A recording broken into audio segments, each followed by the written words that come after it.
My boyfriend texted me, "I'll be staying at your best friend's place tonight. Don't wait up." I stared at those words on my phone screen until they burned into my retinas. My hands were shaking so badly, I almost dropped the device. 3 years together. 3 years of believing I'd found my person.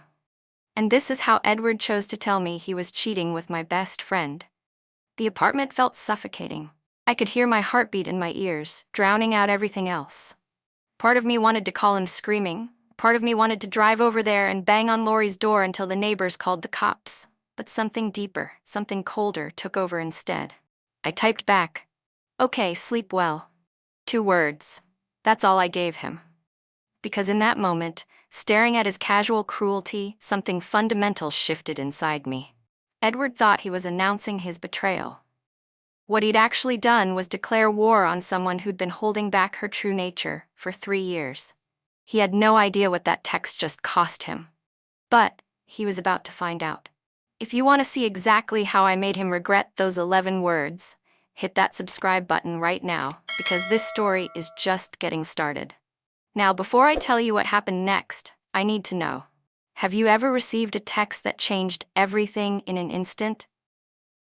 Drop your answer in the comments, because what I did next wasn't just about revenge. It was about respect. And some people only understand respect when they've lost it completely. 3 years of my life, one text message, and a response that would teach both of them why you never underestimate the quiet ones. My name is Agnes, I'm 28, and I work as a marketing coordinator here in Denver. I've always been the type of person who thinks before she acts, who stays calm when everyone else is losing their minds. My colleagues call me the problem solver. My family calls me the rock. Edward used to call me his anchor. I should have known better. See, I've always believed that loyalty is everything. It's the foundation every relationship is built on. Betray that, and you don't just break trust, you break the person who gave it to you. And for 3 years, I gave Edward everything I had. We'd been living together for 18 months, talking about marriage, about kids, about growing old together on some porch in the suburbs. Lori was supposed to be my maid of honor. We'd been best friends since our sophomore year at Colorado State. She was the one who held my hair back when I got food poisoning.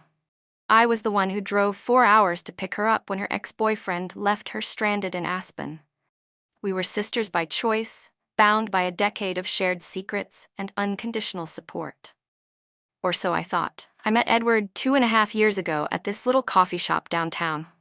I was rushing, late for a client meeting, and he was blocking the pickup counter, completely oblivious to the line of irritated customers behind him. Instead of being rude, he turned around with this sheepish grin and bought everyone's coffee as an apology, including mine. That was Edward. Charming, thoughtful. The kind of guy who remembered that I liked oat milk in my latte, and that I got nervous before big presentations. When he asked me to move in with him, it felt like the most natural thing in the world. Lori helped us pack boxes, joking about how she was losing her shopping buddy but gaining a couple to double date with. Those were good times. Sunday brunches where Edward would make his famous pancakes while Lori and I planned our next girls' trip. Game nights that went too late because we were all laughing too hard to notice the time. I thought I was living in one of those romantic comedies where everyone ends up happy. But looking back now, I can see when things started changing. It was subtle at first. Edward working later, always having his phone face down during dinner, new passwords on everything. When I'd ask about his day, his stories became vague, generic. Just the usual office stuff, babe. And Lori. God, Lori started canceling our girls' nights. Rain check became her favorite phrase. She'd show up to group hangouts but seemed distant, like she was carrying some secret that was eating her alive. I told myself she was probably just stressed about work, maybe dating someone new she wasn't ready to talk about yet. My gut knew better. There's this voice inside every woman that whispers warnings when something isn't right. Mine had been getting louder for weeks, but I kept silencing it because I wanted to believe in the people I loved. That was my mistake. I'm a strategic thinker in every other area of my life. But when it came to my heart, I chose blind trust over uncomfortable truths. I chose hope over evidence. Here's what I've learned about myself. I don't make threats. I never have. When someone pushes me, I don't push back with words or drama or ultimatums. I make moves. Quiet, calculated moves that speak louder than any argument ever could. If you're enjoying this story and want to see exactly what those moves looked like, make sure to hit that subscribe button, because what happened next will show you why the quiet ones are the ones you should never underestimate. But first, I need to ask you something. Have you ever ignored your gut instinct about someone you loved, only to regret it later? Because that intuition we try to silence? It's usually right. And mine was about to be proven devastatingly correct. That text message didn't just end my relationship. It revealed who Edward and Lori really were, underneath all those smiles and promises. And once I saw their true colors, there was no going back to pretending everything was okay. The girl who believed in forever was about to disappear. What emerged in her place was someone they never saw coming. After I sent that text, I sat in complete silence for maybe 10 minutes. I wasn't crying. I wasn't screaming into a pillow. I wasn't calling my mom or my sister for comfort. I was just empty, like someone had reached into my chest and scooped out everything that made me feel human. Then something clicked. A switch flipped from heartbroken to methodical, from victim to strategist. I stood up and walked to our bedroom, my bedroom now, and opened Edward's closet. 3 years of his life hung in front of me. Every shirt I'd bought him for Christmas, the tie he wore to my company's holiday party, the jacket he'd thrown over my shoulders on our first real date when I got cold at that outdoor concert. I started packing. Not frantically, not with tears streaming down my face. Methodically. Like I was organizing a business inventory. Clothes folded neatly into boxes, his cologne and grooming supplies wrapped carefully so nothing would break. His books, his guitar, his collection of vintage band t-shirts. I even packed the stupid ceramic frog he'd bought at a gas station in Wyoming during our road trip last summer. Each item felt like a small funeral. This sweater, dead. These shoes that had walked beside mine through downtown Denver, dead. The coffee mug with our photo from Lori's birthday party last year. Jesus, even that felt like a prophecy I'd been too blind to see. By 11 p.m., my car was loaded with 4 years of Edward's existence in my life. The apartment looked strange with all his things gone. Cleaner. Like I could finally breathe again.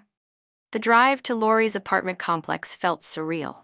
I'd been there 100 times for movie nights and birthday parties, and those heart-to-heart conversations that make you feel like you'll be friends forever. Now I was returning everything that had been polluted by their betrayal. I carried those boxes up 3 flights of stairs, one by one, stacking them neatly outside her door. On top, I left a note written on my company letterhead. Edward left these at my place. Thought you might need them since he's staying over tonight. Professional. Clean. No emotion, no accusation. Just facts. The locksmith was waiting for me when I got home. I'd called him on the drive back, and bless him, he didn't ask questions when I explained I needed my locks changed at midnight. Maybe he'd seen this scenario before. Maybe he just heard something in my voice that told him not to probe. As I watched him install new deadbolts, I felt something I hadn't expected. Peace. Some betrayals deserve screaming matches and thrown dishes and dramatic confrontations, but this one deserved silence. It deserved the quiet dignity of knowing your worth without having to justify it to the people who threw it away. I fell asleep in my own bed, in my own space, with new locks protecting what was mine. My phone started ringing at 7 a.m. Edward's ringtone. I hadn't had the heart to change it yet. Then a text. Then another call. By 8 a.m., he'd left 12 voicemails and sent 23 texts, each one more panicked than the last. Agnes, what the hell? Why are my clothes outside Lori's door? This is insane. You can't just throw my stuff out. I'm coming over. We need to talk like adults. Answer your goddamn phone. I listened to each voicemail while drinking my coffee. There's something powerful about hearing someone's desperation when you're completely calm. Edward sounded like a man who'd just realized the game was over and he'd never even seen the rules. The doorbell rang at 9:15. Then pounding. Then his voice through the door, higher pitched than I'd ever heard it. Agnes, open the door. I live here. I stood on the other side, listening to him struggle with keys that no longer worked. The sound of metal scraping against new locks felt like justice. My key isn't working, he called out, confusion bleeding into panic. Did you change the locks? Agnes, this is my apartment too. Actually, I said through the door, my voice steady as stone, your name was never on the lease. This has always been my apartment. You were just staying here. The silence that followed was beautiful. Then Laurie's voice. Of course she'd come with him. Agnes, please, can we just talk? This doesn't have to be like this. Like what, Laurie? I asked. Like honest? Like respectful? You're right, it never was like that, was it? Edward started shouting about his rights, about shared bills, about how I couldn't just kick him out without notice. He threatened to call his cousin, who was a lawyer, which was hilarious because Danny was a tax attorney, not a housing specialist. He demanded half of everything, claimed he'd contributed to improvements on the apartment. I recorded every word through the door. Every threat, every demand, every revelation of who he really was when his charm couldn't manipulate the situation. But here's what really shattered me. While going through our shared documents that afternoon, I found something that made the cheating look like a minor offense. Credit card statements for cards I'd never opened. Mail with my name that I'd never received. Edward hadn't just been stealing my heart and my trust, he'd been stealing my identity. Applications for loans I'd never requested. Online shopping accounts in my name, with purchases shipped to addresses I'd never lived at. 3 years of systematic financial betrayal, hiding behind "I love you" and "we're building a future together." If you think cheating was the worst thing Edward did to me, you have no idea how deep this rabbit hole goes. Hit that subscribe button because what I discovered next will show you exactly how dangerous it is to trust the wrong person with your life. Tell me in the comments, would you have handled this situation differently? Because what I found out about Edward and Laurie was about to turn my quiet revenge into something much bigger than a breakup. It was about to become a criminal case. The man I'd planned to marry wasn't just a cheater. He was a thief. And I was about to make sure he paid for every single thing he'd stolen from me. The credit card statements made my blood turn to ice water. Charges at restaurants I'd never been to. Hotel rooms in cities I'd never visited. Online purchases for electronics, jewelry, clothes, all in my name, all sent to addresses that weren't mine. Edward hadn't just been cheating on me. He'd been living an entire second life funded by my stolen identity. 3 years of forged signatures, intercepted mail, and fraudulent applications. While I was falling asleep next to him every night, trusting him with my social security number for joint accounts, he was systematically destroying my financial future. The sick part? Some of those hotel charges were from weekends when he'd told me he was visiting his parents. He'd been taking Laurie on romantic getaways with money stolen from me. They weren't just betraying me, they were celebrating that betrayal with my own credit. But karma, it turns out, has perfect timing. While I was discovering Edward's crimes, both he and Laurie were being called into HR at their company. Turns out, someone had reported their relationship for violating the company's fraternization policy. Edward was a supervisor, Laurie was in his department, and their affair had created a hostile work environment that other employees had started documenting. They were both fired within hours of each other. On the same day, I changed my locks. Edward's family started calling me that evening. His mother, crying, begging me to be reasonable. His father, demanding I stop this nonsense and work it out like adults. His sister actually had the audacity to suggest that maybe Edward's cheating was my fault for not being available enough while he was going through a difficult time at work. I listened to each of them with the same calm I'd maintained through everything else. Then I asked them one simple question. Would you be this understanding if Edward had been stealing from you for 3 years? The silence was deafening. But Edward wasn't done. Desperation makes people dangerous, and a man who'd lost his job, his girlfriend, and his free housing all in one day was about to show me exactly how dangerous he could be. At 2 a.m. that Friday, I woke up to the sound of someone trying to break down my door. Edward was outside with his cousins Danny and Mike, demanding entry to collect his things. Never mind that I'd already given him everything. Never mind that he had no legal right to be there. "Open this door, Agnes," he screamed, his voice raw and unhinged. "I have friends here. "We're not leaving until you give me what's mine." What was his, apparently, included forcing his way into my apartment at 2 in the morning with 2 other men as backup. I called 911. No hesitation, no second guessing. The woman I used to be might have been scared, might have opened that door to avoid confrontation. But that woman had died the night I got his text message. "This is Agnes Miller at 1247 Maple Street, apartment 3B. 3 men are attempting to break into my apartment. One is my ex-boyfriend who has been committing identity theft, and he's brought accomplices." The police arrived in 4 minutes. I watched from my bedroom window as Edward and his cousins were handcuffed on my front lawn, Danny still insisting he was a lawyer who could sue everyone involved. Edward looked up at my window as they put him in the squad car.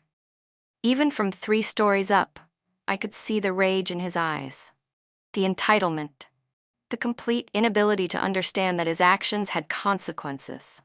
That was the last time I saw him as a free man. The identity theft charges, combined with the attempted burglary, meant Edward was looking at serious jail time. The prosecutor was especially interested in the systematic nature of the fraud. 3 years of careful, deliberate financial abuse that showed clear intent and planning. Lori tried calling me once he was arrested. She wanted to meet for coffee, to explain everything, to work through this like the friends we used to be. She actually said she missed me. That she'd made a mistake, but it didn't have to end our friendship. I told her exactly what I'd told Edward's family. "Would you forgive a friend who helped someone steal your identity for 3 years?" She hung up. I never heard from her again. The healing process was harder than I expected. You don't just bounce back from discovering that the 2 people you trusted most in the world had been systematically destroying your life. I started therapy, not because I was broken, but because I wanted to understand how I'd missed the signs, how I'd let loyalty blind me to betrayal. Dr. Martinez helped me see that my willingness to trust completely wasn't a weakness. It was a strength that had been exploited by people who didn't deserve it. The problem wasn't my capacity for love. The problem was that I'd given it to people who saw it as something to be used rather than treasured. 6 months later, I was browsing the psychology section at Barnes & Noble when someone asked if I'd read the book I was holding. "It's excellent," he said. "Changed how I think about resilience." His name was Marcus. He was a teacher, soft-spoken and thoughtful, with kind eyes and calloused hands from building bookshelves in his spare time. We talked for 2 hours in that bookstore about everything except dating, relationships, or trust. When he asked for my number, he did it by saying, "I'd love to continue this conversation sometime if you're interested." No pressure, either way. No pressure. No manipulation. No charm, offensive designed to overwhelm my defenses. Just honest interest and respect for my autonomy. Our first date was coffee at 3 in the afternoon. Our second was a museum visit where he actually listened when I talked about art. Our third was cooking dinner at his place, where he asked about my boundaries and respected every single one. The difference was staggering. Edward had swept me off my feet with grand gestures and overwhelming attention. Marcus built trust slowly, honestly, like he was constructing something meant to last. Edward had made me feel special by making everything about intensity and drama. Marcus made me feel valued by making everything about respect and genuine connection. 6 months after Edward's arrest, I realized I hadn't thought about him in weeks. Not with anger, not with sadness, not with anything at all. He'd become irrelevant to my life, which was the most profound justice of all. Edward ended up serving 18 months for identity theft and fraud. The attempted burglary charges were dropped as part of his plea deal, but the financial crimes stuck. His credit was destroyed, his professional reputation was ruined, and he'd have a felony record for the rest of his life. Lori moved back to her hometown in Nebraska. Her career in marketing was effectively over after word spread about the fraud case and her role in it. Sometimes the worst betrayal leads to the best decision you'll ever make. Edward's text that night didn't just end our relationship, it saved me from wasting more years on someone who saw me as a resource to be exploited, rather than a person to be loved. I didn't lose a boyfriend and best friend that night. I lost 2 people who never deserved me in the first place. And in their absence, I found something infinitely more valuable. my own strength, my own worth, and eventually, someone who actually knew how to treasure both. The quiet ones, it turns out, are the ones you should never underestimate. We don't make threats. We don't make scenes. We just make sure that justice finds its way to the people who think they're too clever to face consequences. If this story taught you anything about recognizing red flags or trusting your instincts, hit that subscribe button and let me know in the comments. What's the biggest red flag you've ever ignored in a relationship? Because sometimes sharing our stories is how we help each other avoid the same heartbreak. Trust me when I say that no matter how devastating the betrayal feels right now, you deserve better. And better is out there, waiting for you to be brave enough to demand it. The end isn't always the end. Sometimes it's just the beginning of the life you were always meant to live.